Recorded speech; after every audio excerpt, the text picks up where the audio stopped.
আপনি পারলে দান করবেন, না পারলে অন্য কাউকে বাধা দিয়েন না। মনে রাখবেন, মসজিদ মাদ্রাসায় আপনি দান না করলে আপনি হেরে গেলেন।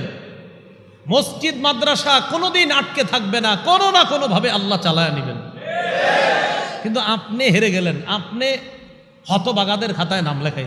এই মসজিদটা ঘটনাচক্রে ঘোষণা দিল মসজিদের কর্তৃপক্ষ কমিটি যে আমরা, এটা তো দুতলাই নাকি তিনতলা মসজিদটা, আচ্ছা, ঘোষণা দিল আমরা 4 তলা করব, অনুদান দেন।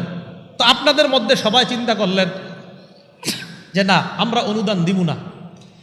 তো এই যে আপনারা হঠাৎ চিন্তা করলেন অনুদান দিব না, আপনারা নিজেরাও জানেন নাই আপনাদের মাঝেই 2-4 জনের দিল আল্লাহ তৈরি করে দিবে, আপনাদের 100 জনেরটা ওই 3-4 জন দিয়ে দিবে। কারণ আল্লাহর ঘর এটা হবেই, আপনি দিলে ভাগ্যবান, না দিবেন হতভাগা, কিন্তু আল্লাহর ঘরের কাজ আটকে থাকবে না, একথা নিশ্চিত। কোনোদিন শুনছেন যে মসজিদের কাজ আটকে থাকে কখনো?